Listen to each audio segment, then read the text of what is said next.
Dear students, आज हम लोग जीन एक्सप्रेशन और उसके रेगुलेशन के बारे में बात करने वाले हैं कि जीन का एक्सप्रेशन क्या होता है और उसका रेगुलेशन कहाँ कहाँ पर और किस प्रकार से किया जाता है। तो सबसे पहले जीन एक्सप्रेशन एक्चुअल में होता क्या है, ये टर्म क्या है जिसको हम लोग जीन एक्सप्रेशन बोल रहे हैं। तो हम लोगों को पता है कि हमारे जीनोम में जो इन्फॉर्मेशन है वो डीएनए के सीक्वेंस के फॉर्म में है, यानी ATGC व्यवस्थित हैं किसी सीक्वेंस के फॉर्म में, और यही सीक्वेंस जो है वो अल्टीमेटली हमारे शरीर की जो भी फिजियोलॉजिकल क्रियाएं हैं उसको जो है वो संपन्न कराती है। तो ये जो सीक्वेंस है इससे किसी फंक्शनल प्रोडक्ट को बनाना, वही जो है वो जीन एक्सप्रेशन होता है। यानी एक जो डीएनए सीक्वेंस और इससे कोई फंक्शनल प्रोडक्ट बने, फंक्शनल जो कि हमारे शरीर में कोई काम करे, तो वो क्या होगा, जीन एक्सप्रेशन।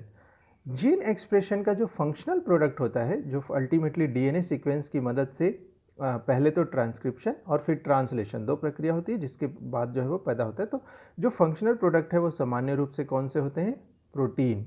लेकिन कुछ नॉन कोडिंग सीक्वेंस होते हैं जो प्रोटीन तो नहीं बनाते, लेकिन आरआरएनए या टीआरएनए या कुछ दूसरे भी जो है वो आरएनए, फंक्शनल आरएनएस को बनाते हैं। तो आप ध्यान रखिए कि जीन एक्सप्रेशन का प्रोडक्ट सिर्फ प्रोटीन नहीं होता, बल्कि कुछ विशिष्ट प्रकार के आरएनए भी जीन एक्सप्रेशन का प्रोडक्ट होते हैं। यह जो जीन एक्सप्रेशन है लगभग सभी यूकैरियोट्स में, प्रोकैरियोट्स में, और यहाँ तक कि वायरस भी जब लिविंग ऑर्गेनिज्म की तरह अपने होस्ट सेल के अंदर होता है तो उसमें जीन एक्सप्रेशन होता है। यह जो जीन एक्सप्रेशन है या जीन एक्सप्रेशन है, उसका रेगुलेशन वायरसेस, प्रोकैरियोट, यूकैरियोट सभी में होता है। और वो क्यों होता है? क्योंकि वर्सेटिलिटी, यानी उनको अलग अलग जगहों में जीवित रहने की आवश्यकता पड़ती है, अलग अलग फिजिकल कंडीशन में जीवित रहने की आवश्यकता पड़ती है, और उसके लिए उनको अपने सराउंडिंग, जो आसपास का वातावरण है, अगर मान लो कोशिका है, पहले यहाँ कुछ अलग टेम्परेचर प्रेशर था और उसके बाद में इसी कोशिका के चारों तरफ कुछ और अलग टेम्परेचर या प्रेशर हो गया, तो अब इस सराउंडिंग के लिए उसको एडॉप्ट करने की ज़रूरत पड़ेगी। और एडॉप्ट करने के लिए वो क्या बनाएगा, कुछ functional product in the sense protein. और ये प्रोटीन कहाँ से बन रहा है, जीन से बन रहे हैं। ठीक है, ये प्रोटीन कहाँ से बन रहे हैं, जीन से बन रहे हैं। तो क्योंकि ये प्रोटीन जीन या डीएनए के सीक्वेंस से बन रहा है, तो ये डीएनए सीक्वेंस से हमेशा ये जब कभी भी नए कंडीशन में जाएगा तो नए कंडीशन के हिसाब से नए प्रकार के प्रोटीन बनाने की ज़रूरत पड़ेगी और पुराने कंडीशन वाले प्रोटीन्स को हटाने की ज़रूरत पड़ेगी। तो इसी चीज़ को हम लोग क्या बोलते हैं, जीन एक्सप्रेशन का रेगुलेशन। की एक पर्टिकुलर कंडीशन में एक विशेष प्रकार के प्रोटीन ही जो है वो एक्सप्रेस हो सके, तो उसको हम लोग बोलते हैं जीन एक्सप्रेशन। ठीक है, तो ये हो गया जीन एक्सप्रेशन। अब हम लोगों को पता है कि ये जो प्रोडक्ट फॉर्मेशन इतनी आसानी से नहीं होता, बल्कि प्रोडक्ट का फॉर्मेशन कई चरणों में होता है, और ये चरण बहुत से होते हैं। अगर हम लोग पर्टिकुलरली जो है वो यूकैरियोटिक कोशिका की बात करें, तो सबसे पहले क्रोमेटिन का रीमॉडलिंग होगा, क्योंकि क्रोमेटिन जो है वो बहुत कॉम्पैक्ट से ऐसे स्ट्रक्चर के रूप में होता है, तो जब तक ये खुलेगा नहीं तब तक ट्रांसक्रिप्शन नहीं हो सकता, और कई कई मामलों में वो खुलेगा या नहीं खुलेगा ये भी तो निर्धारण करना होता है। तो एक तो हो गया क्रोमेटिन रीमॉडलिंग, सबसे पहले क्रोमेटिन को खोलें। दूसरा, जब खुल जाए तो डीएनए से आरएनए बनाने की प्रक्रिया, उसको क्या बोलते हैं, ट्रांसक्रिप्शन। क्योंकि ये यूकैरियोट है तो उस आरएनए की प्रोसेसिंग की भी ज़रूरत पड़ेगी, यानी जो प्री आरएनए बना है उसको प्रोसेस करके एक फंक्शनल एमआरएनए में बनाने की ज़रूरत पड़ेगी, that is called RNA processing. आप लोग मॉलिक्यूलर बायोलॉजी लेक्चर इसको थोड़ा ध्यान से पढ़ेंगे तो समझ में आ जाएगा ये सारा स्टेप क्या होता है। उसके बाद ये आरएनए बाहर आएगा तो इस एमआरएनए को थोड़ा स्टेबल करने की ज़रूरत पड़ेगी, और उसके बाद इसके ट्रांसलेशन से हमारा फंक्शनल प्रोडक्ट प्रोटीन बन जाएगा। तो आप समझ सकते हैं कि जो जीन का एक्सप्रेशन है वो इतने चरणों में होता है। तो अगर हम लोगों जीन एक्सप्रेशन का रेगुलेशन करना चाहते हैं तो कहाँ पे कर सकते हैं, इनमें से किसी भी स्टेप में कर सकते हैं, यानी क्रोमेटिन रीमॉडलिंग, यानी हम ऐसा कोई परिवर्तन हो जाए अगर कोशिका में, तो कि वो रीमॉडलिंग के बाद जो है वो खुले ही नहीं, क्रोमेटिन के जो भी रैपिंग हुई है वो खुले ही नहीं, या फिर जो है वो ट्रांसक्रिप्शन की प्रक्रिया ही ना हो, या आरएनए प्रोसेसिंग ही ना हो, तो या ट्रांसलेशन ही ना हो, तो इनमें से कहीं पर भी अगर हम लोग करेंगे तो हमारा फंक्शनल जीन प्रोडक्ट नहीं बनेगा। ठीक है, तो इतनी जगहों पे यूकैरियोटिक में हम लोग जीन रेगुलेशन कर सकते हैं। सिमिलरली अगर हम प्रोकैरियोटिक की बात करें तो यूकैरियोटिक्स की तरह कॉम्प्लेक्स तो नहीं है, क्योंकि यहाँ पे दो ही प्रक्रिया हैं। कौन कौन सी? एक है ट्रांसक्रिप्शन, ठीक है, एक है ट्रांसक्रिप्शन जिससे कि आरएनए बन रहा है, और दूसरा है ट्रांसलेशन जिससे कि प्रोटीन बन रहा है, और उसके बाद में इस प्रोटीन का मॉडिफिकेशन होगा जो कि उतना कोई आवश्यक नहीं है। तो अगर हम लोग किसी तरीके से ट्रांसक्रिप्शन की प्रक्रिया और ट्रांसलेशन की प्रक्रिया इन दोनों को रेगुलेट कर लें, या कोशिका जो है उसका जो है कोई रेगुलेशन का मैकेनिज्म बता दे, तो जीन रेगुलेशन का जो लेवल है या किसी पर्टिकुलर प्रोडक्ट के बनने का जो लेवल है उसका जो है वो निर्धारण हो सकता है। सामान्यतः क्या होता है, जो जीन रेगुलेशन है वो ट्रांसक्रिप्शन लेवल पे ही करना जो है वो उपयुक्त है, क्योंकि आरएनए भी नहीं बनेगा उससे, ठीक है। तो यहाँ तक मुझे लगता है सबको क्लियर होगा। अब जब हम लोग कह रहे हैं जीन रेगुलेशन, तो उसको करने की आवश्यकता क्यों पड़ती है किसी सेल को, ठीक है। क्योंकि मैं जैसे पहले ही कहा कि अगर ये कोशिका है, पहले इसके आसपास का वातावरण कुछ और था और उसके बाद इसके आसपास का वातावरण कुछ और है, ठीक है। तो इस वातावरण में जीवित रहने के लिए मान लो इसका टेम्परेचर पहले था 30 और अब हो गया टेम्परेचर 50। तो इस टेम्परेचर को एडजस्ट करने के लिए इस वाले केस में इस कोशिका के अंदर कुछ प्रोटीन रहे होंगे, उस प्रोटीन को हटाना, वो 30 डिग्री में जीवित रहने के लिए होंगे, और उसके बाद जब इसको 50 में रखेंगे, 30 डिग्री वाले को हटा के 50 तक में भी जीवित, यानी जो ज़्यादा टेम्परेचर है उसमें जीवित रहने वाले प्रोटीन की आवश्यकता पड़ेगी। तो आप समझिए इस कोशिका के अंदर स्पेस तो जो है वो लिमिटेड है, उसके अपने ऑर्गेनेल्स हैं, अगर बैक्टीरिया है तो न्यूक्लियोइड है, राइबोसोम है, और भी अलग अलग जो है वो स्पेस बहुत लिमिटेड है। तो जो प्रोटीन है उसको रखने के लिए भी स्पेस बहुत, तो ऐसा नहीं हो सकता, और जितने प्रोटीन एक कोशिका सिंथेसिस कर सकती है उतना तो संख्या बनाना पूरा एनर्जी का लॉस होगा, या और स्पेस तो है भी नहीं रखने के लिए। तो दोनों ही चीज़ों से बचने के लिए क्या करती हैं कोशिकाएं, जिस प्रोटीन की जिस टाइम पे ज़रूरत है या उस टाइम पे सर्वाइवल के लिए जो प्रोटीन की ज़रूरत है उनका सिंथेसिस कराती है, बाकी सबको क्या कर देती है, डिलीट कर देती। लेकिन ऐसा सही नहीं है।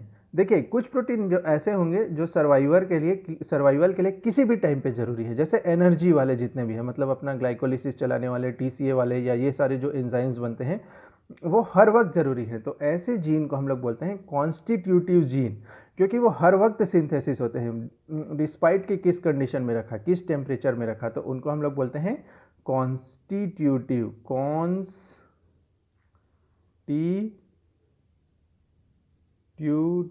ठीक, कॉन्स्टिट्यूटिव। और उन जीन का एक्सप्रेशन क्या हो रहा है, कॉन्स्टिट्यूटिव, हर वक्त में हो रहा है। एक कॉन्स्टिट्यूटिव जीन जो है वो रेगुलेट नहीं होते, क्योंकि ये हर वक्त क्या हो रहे हैं, सिंथेसाइज हो रहे हैं, ठीक है। उसी प्रकार जो दूसरा अब हम समझते हैं, तो ये समझ में आ गया कि क्योंकि हमारा स्पेस लिमिटेड है, कंडीशन से सर्वाइव करने के लिए किसी विशेष प्रकार के प्रोटीन को ही सिंथेसिस करवाएगा, तो इसलिए वो जरूरी है। तो ठीक है, all this protein are not needed at a time, किसी पर्टिकुलर कंडीशन में ही जरूरी हो। कुछ प्रोटीन जो हमेशा सर्वाइवर के लिए जरूरी होगा और कुछ जो है वो किसी पर्टिकुलर कंडीशन में, ठीक है। स्पेसिफिक प्रोटीन का सीक्वेंस भी किस में होता है, डीएनए में होता है, ठीक। कुछ प्रोटीन कॉन्स्टेंटली ट्रांसक्राइब होते हैं, मैं कहा ही, जिसको हम लोग क्या बोल रहे हैं, कॉन्स्टिट्यूटिवली, क्योंकि कॉन्स्टेंटली उनकी ज़रूरत पड़ती है, किसके लिए, सर्वाइवल के लिए। तो इनको हम लोग क्या बोलते हैं, कॉन्स्टिट्यूटिव जीन कह रहे थे, ठीक है। कॉन्स्टिट्यूटिव जीन, या उन्हीं को हम लोग दूसरा नाम है हाउस कीपिंग जीन, जो हर वक्त सिंथेसिस हो रहे हो, ठीक है। लेकिन कुछ जीन किसी विशेष प्रकार की कोशिका में, जैसे आप अगर देखें तो हम ह्यूमन बॉडी, और ह्यूमन बॉडी में सभी कोशिकाएं समान है, लेकिन स्किन की कोशिका कोई दूसरे प्रकार की प्रोटीन का सिंथेसिस करेगी, ब्रेन की कोशिका कोई दूसरे प्रकार की प्रोटीन का सिंथेसिस करेगी, लीवर कुछ और। इस प्रकार से टाइप ऑफ सेल, उसके बाद स्पेशल ओकेजन, जैसे मैं बोला कि मान लीजिए कोई बैक्टीरिया है, उसको पहले किसी पर्टिकुलर केमिकल के कंडीशन में रखा, उसके बाद उस केमिकल के कंडीशन को बदल दिया, कोई दूसरे केमिकल के प्रेजेंस में रख दिया, तो उसके हिसाब से उसको एडजस्ट करना पड़ेगा। उस एडजस्टमेंट को ही क्या बोल रहे हैं, ओकेजन। या पहले हम लोग उसको 30 डिग्री टेम्परेचर पे ग्रो कर रहे थे, उसके बाद उसको 50 डिग्री टेम्परेचर पे ग्रो कर रहे, 30 डिग्री सेल्सियस से 50 डिग्री सेल्सियस पे। तो ये क्या हो गया, उसका कोई ओकेजन चेंज किया, या उसका कोई फिजिकल कंडीशन मान लीजिए उसको जो है वो चेंज कर दिया। तो इस समय पे इन जीन्स को, जो कि जो है वो फिजियोलॉजी या फिजिकल कंडीशन के हिसाब से अडॉप्ट करने में जो है वो हमको हेल्प करती है, तो उन लोगों को का ही रेगुलेशन होता है। उनको हम लोग नॉन कॉन्स्टिट्यूटिव या लग्जरी जीन कह रहे हैं। क्यों, क्योंकि ये लग्जरी प्रोवाइड कर रहे हैं, अलग अलग कंडीशन में सर्वाइवल करने के लिए। और इसका जीन एक्सप्रेशन या प्रोटीन सिंथेसिस, इसको क्या बोलते हैं, जीन रेगुलेशन। जो इसका कंट्रोल होता है उसको क्या बोल रहे हैं, जीन रेगुलेशन। तो इसमें क्या होता है, एक तो उसके सिंथेसिस को या तो हम लोग चालू करवा सकते हैं या फिर किसी विशेष प्रकार के प्रोटीन को जो पहले, मान लीजिए ये 30 डिग्री, तो 30 डिग्री में सर्वाइवल के लिए जो जरूरी था उसके जो है वो स्टॉप करना पड़ेगा और 50 डिग्री वाले को ऑन करना पड़ेगा जब 50 में ले जाएं। जब वापस 30 में आएगा तो इसको ऑन करना पड़ेगा, इसको ऑफ। तो हमेशा ऑन और ऑफ का कंडीशन हम लोगों को चलाते रहना पड़ेगा और इसी को हम लोग क्या बोलते हैं, जीन रेगुलेशन। जीन रेगुलेशन में सबसे ज़्यादा जिस प्रोसेस का अध्ययन किया जाता है, क्योंकि और भी जो मैंने जैसे कहा ट्रांसलेशन लेवल पे कर सकते हैं या दूसरे किसी भी लेवल पे आप जीन, उसमें से सबसे ज़्यादा जो प्रोमिनेंट है जहाँ पे रेगुलेशन होता है वो प्रोसेस है ट्रांसक्रिप्शन। ट्रांसक्रिप्शन में भी उसका इनिशिएशन, क्योंकि अगर आपको ट्रांसक्रिप्शन की पूरा प्रोसेस पता हो तो आपको पता है कि ट्रांसलेशन के इलोंगेशन में या उसके टर्मिनेशन में बहुत कम स्कोप है कि उसका जो है वो रेगुलेशन किया जा सके। तो इसीलिए जो प्रोसेस जहाँ पे रेगुलेशन होता है वो है ट्रांसक्रिप्शन, और ट्रांसक्रिप्शन का भी कौन सा वाला प्रोसेस, इनिशिएशन। तो इससे पहले कि हम लोग आगे जाएं कि रेगुलेशन कैसे होता है, हम समझते हैं कि ट्रांसक्रिप्शन का इनिशिएशन कैसे होता है। तो समझिए कि ये अपना डीएनए है, ठीक है, ये वाला पोर्शन अपना क्या है, डीएनए या कोई जीन है, ये कोई जीन है। और ये वाला है आरएनए पॉलीमरेज, ठीक, आरएनए पॉलीमरेज है अपना। और आरएनए पॉलीमरेज क्या है, स्पेसिफिक प्रोटीन या एंजाइम जो कि डीएनए से किसको बनाने का काम करता है, आरएनए को बनवाने का काम करता है। तो मुख्य एंजाइम ट्रांसक्रिप्शन का कौन सा है, आरएनए पॉलीमरेज। तो सबसे पहले आरएनए पॉलीमरेज डीएनए में आके बाइंड करता है। कहाँ पे आके बाइंड करता है, उसका जो प्रमोटर सीक्वेंस होगा वो प्रमोटर सीक्वेंस क्या होता है वो आप यहाँ से पढ़ लीजिएगा, ठीक है। प्रमोटर सीक्वेंस में आरएनए पॉलीमरेज आके बाइंड करता है। जब ये आरएनए पॉलीमरेज इस प्रमोटर सीक्वेंस पे बाइंड करता है तो इस वक्त ये डीएनए के जो 2 स्ट्रैंड हैं वो ओपन नहीं है। तो क्योंकि ये ओपन नहीं है, डीएनए के स्ट्रैंड क्लोज हैं, तो this is called close complex. RNA polymerase plus दोनों डीएनए के दोनों स्ट्रैंड अभी क्योंकि क्लोज हैं तो इसलिए इसको हम लोग बोलते हैं क्लोज कॉम्प्लेक्स।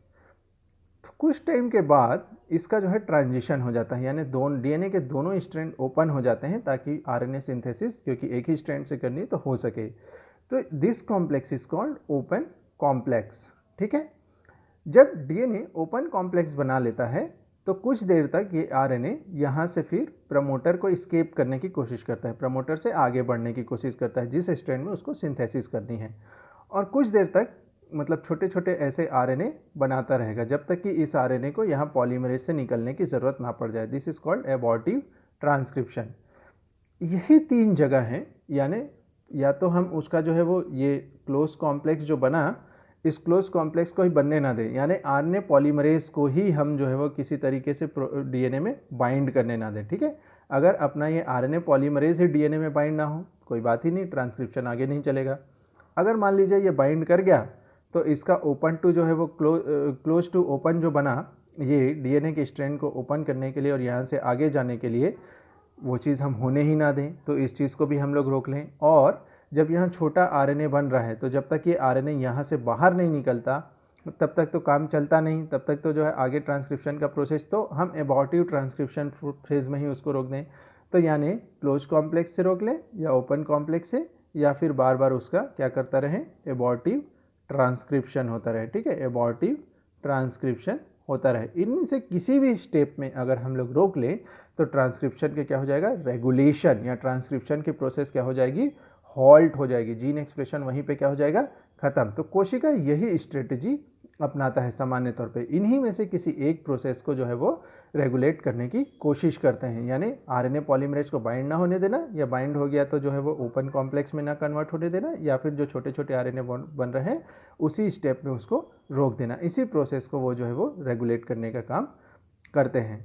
ये रेगुलेशन 2 तरीके से हो सकता है। 2 तरीके से कैसे हो सकता है, या तो मतलब क्या होता है, कई बार जब आरएनए पॉलीमरेज यहाँ पे बाइंड किया, मतलब अपने प्रमोटर पे, और जो है बनाया क्लोज कॉम्प्लेक्स, तो कुछ विशेष प्रकार के प्रोटीन जिनको हम लोग एक्टिवेटर कहते हैं, वो जिनमें डीएनए बाइंडिंग का भी साइट होगा और इस आरएनए पॉलीमरेज से भी बाइंड करने की कैपेबिलिटी होती है, ये आरएनए पॉलीमरेज के संपर्क में आते हैं और इसकी बाइंडिंग को और ज़्यादा मजबूत कर देंगे। और इसका जो है वो ट्रांजिशन जो क्लोज से ओपन होना है और उसके बाद फर्दर जो एस्केप होना है उसको जो है वो बढ़ा देंगे। तो अब क्या होगा, ये जो रेट ऑफ ट्रांसक्रिप्शन है वो बढ़ जाएगा, यानी पहले जितनी मात्रा में ये आरएनए बनाता था उसको जो है वो और अधिक मात्रा में बनाने लगेगा। तो इस तरीके के प्रोटीन को हम लोग बोलते हैं एक्टिवेटर। और जब ये इस तरीके का प्रोटीन डीएनए सीक्वेंस के आसपास आके जुड़ जाता है, जरूरी नहीं यहीं जुड़े, इसके कहीं दूर में भी कहीं पे भी जुड़ सकता है ये एक्टिवेटर प्रोटीन। और जब ये रेट ऑफ ट्रांसक्रिप्शन को बढ़ा देता है तो this is called positive regulation. क्यों? क्योंकि पहले जितना आरएनए बनता था उससे ज़्यादा आरएनए अब जो है वो बनने लगा है। ठीक है, ठीक है, उससे ज़्यादा प्रोटीन अब जो है वो बनने लगा है। दूसरी तरफ कुछ ऐसे प्रोटीन जैसे रिप्रेसर, जिनको हम लोग रिप्रेसर कहते हैं, वो भी आरएनए पॉलीमरेज से बाइंड होगा और इसका जो मतलब क्लोज टू ओपन का जो ट्रांजिशन है उसको, या फिर किसी ऐसी जगह प्रमोटर के किसी ऐसी जगह में बाइंड हो जाए कि आरएनए पॉलीमरेज को बाइंड ही ना होने दे, तो इनको हम लोग क्या बोलेंगे, रिप्रेसर, क्योंकि उसका क्या कर रहा है, रिप्रेशन कर रहा है। और क्योंकि ये जो है वो आरएनए बनने ही नहीं दे रहा है तो क्या हो गया, एक तरीके का निगेटिव रेगुलेशन। तो पॉजिटिव रेगुलेशन और निगेटिव रेगुलेशन। ठीक है, पॉजिटिव रेगुलेशन और निगेटिव रेगुलेशन। पॉजिटिव रेगुलेशन किसकी वजह से हो रहा है, एक्टिवेटर जो ज़्यादा आरएनए बनाने में मदद कर रहा है, और निगेटिव रेगुलेशन रिप्रेसर जिसकी वजह से कम आरएनए बन रहा है। तो जो जीन रेगुलेशन एक्चुअल में हम लोग पढ़ रहे हैं, पॉजिटिव या निगेटिव, ये इन्हीं दो प्रोटीन्स के बीच में है। यानी कि कोई डीएनए सीक्वेंस है उसमें रिप्रेसर आके बाइंड करेगा या एक्टिवेटर बाइंड करेगा। हो सकता है किसी पर्टिकुलर जो है वो जीन जिसका रेगुलेशन हो रहा है उसमें दोनों क्रियाएं होती हो, यानी एक किसी वक्त में एक्टिवेटर इन्हेंस करता हो और किसी वक्त में रिप्रेसर जो है वो कम करता हो, या फिर उसमें सिर्फ और सिर्फ रिप्रेसर होता हो। तो जब तक रिप्रेसर बाइंड रहेगा तब तक जो है सिंथेसिस नहीं होगा, जैसे ही रिप्रेसर हो जाएगा सिंथेसिस होगा। या फिर उसको सिर्फ एक्टिवेटर की जरूरत पड़ता हो तो बिना एक्टिवेटर के सिंथेसिस नहीं कर पाएगा, और जैसे ही एक्टिवेटर आएगा सिंथेसिस कर पाएगा। तो यही रेगुलेटरी प्रोटीन जो है वो निर्धारित करते हैं। तो तीनों ही कंडीशन हो सकती है, या तो सिर्फ एक्टिवेटर हो, या तो सिर्फ रिप्रेसर हो, या फिर दोनों हो। तो दोनों में हम समझ पा रहे हैं कि किस तरीके से जो है वो काम करता होगा पॉजिटिव और निगेटिव रेगुलेशन। ठीक है, आगे इसकी थ्योरी समझ लेते हैं कि निगेटिव रेगुलेशन होता ही क्या है। तो जैसे ही मैंने कहा कि इनहिबिट कर देता है या रिप्रेस कर देता है, ठीक है, किसी पर्टिकुलर प्रोटीन में किसके सिंथेसिस को, उस जीन के से आरएनए के सिंथेसिस को या ट्रांसक्रिप्शन के लेवल को। ये दो प्रकार से हो सकते हैं। मतलब अगर मान लीजिए ये डीएनए है और यहाँ पे जो है वो कोई हमारा रिप्रेसर बाइंड किया हुआ है और इस रिप्रेसर से कोई दूसरी चीज़ भी बाइंड कर सकता है, तो जब ये किसी दूसरी चीज़ इससे बाइंड होगा तो ये फिर डीएनए में बाइंड ना हो पाए। तो इस तरीके को उसको बोलते हैं इंड्यूसिबल रिप्रेसर, कि बिना इसके साथ में जो कोफैक्टर वगैरह है उसके हेल्प की मदद से ही जो है वो जाके डीएनए से बाइंड कर पाए, तो इसको बोलते हैं इंड्यूसिबल रिप्रेसर। और इसमें क्योंकि यहाँ बाइंड हो गया तो ये डीएनए से बाइंड नहीं कर पाएगा तो स्विच ऑन हो जाएगा, तो स्विच ऑन हो जाएगा तो इसलिए जो है आगे स्ट्रक्चरल जीन का क्या हो पाएगा, एक्सप्रेशन। ठीक है, उसके बाद दूसरा होता है जो इस तरीके का, क्योंकि इसके बाइंड हो जाने की वजह से यहाँ पे ये बाइंड हो गया, अब ये इससे बाइंड नहीं हो पा रहा है।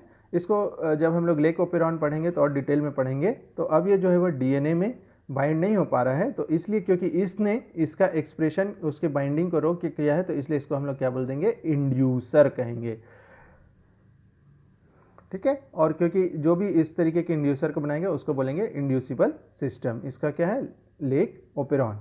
और जो रिप्रेसर सिस्टम है, माने कोई चीज़ यहाँ पे है और वो बाइंड किया, मतलब एक तो देखिए, एक तो हो गया ये डीएनए और यहाँ पे अपना रिप्रेसर, तो इसके साथ में कोई दूसरा छोटा मॉलिक्यूल अगर बाइंड करता है तो दो चीज़ें हो सकती है, या तो ये बाइंड किया तो ये इस प्रोटीन की जो हमारा रिप्रेसर था उसके डीएनए से बाइंडिंग की एबिलिटी को बढ़ा भी सकता है या फिर एबिलिटी को घटा भी सकता है। तो जब वो बाइंडिंग एबिलिटी को बढ़ा देता है तो that is called repressible system, क्योंकि ज़्यादा अच्छे से डीएनए में बाइंड करवा पा रहा है और अब आरएनए पॉलीमरेज उतने अच्छे से बाइंड नहीं कर पाएगा। दूसरा, जब उसको घटा देता है तो that is called inducible system.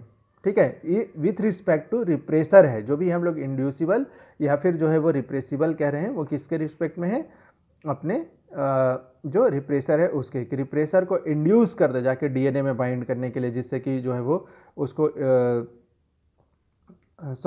Repressor से बाइंड करने के बाद जीन के एक्सप्रेशन को क्या कर दें, इंड्यूस कर दें, क्योंकि उससे जो है वो फिर डीएनए में बाइंड नहीं कर पा रहा है। तो ये चीज़ जो है वो है। तो लेकोपेरॉन का जो है वो इंड्यूसिबल है और ट्रिप्टोफैन का रिप्रेसिबल है।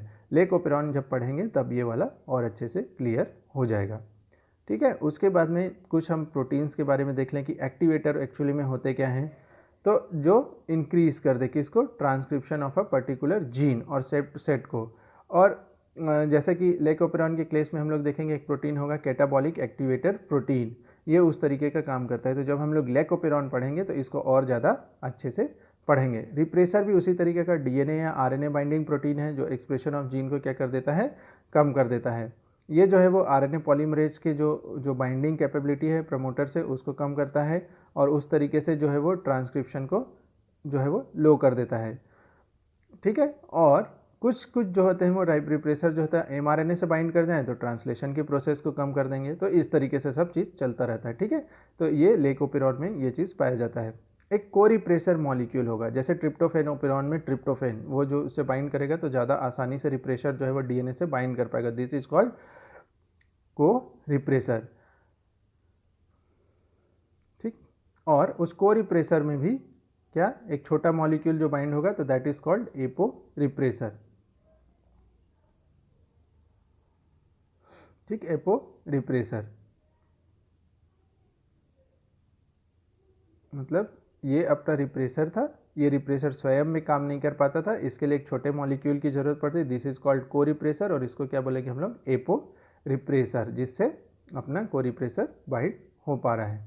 जैसे एपो रिप्रेसर ट्रिप्टोफैन रिप्रेसर, क्योंकि उसके एक छोटे मॉलिक्यूल की जरूरत पड़ रही है एक्टिवेट होने के लिए, तो that they are called aporepressor. ठीक है, तो नेक्स्ट लेक्चर में हम लोग पढ़ेंगे ओपेरॉन कंसेप्ट क्या है और लेग ओपेरॉन के बारे में। अभी के लिए इतना ही कि जीन एक्सप्रेशन क्या होता है, उसका रेगुलेशन कहाँ कहाँ पे किया जा सकता है और पॉजिटिव और निगेटिव रेगुलेशन क्या होता है। Thank you.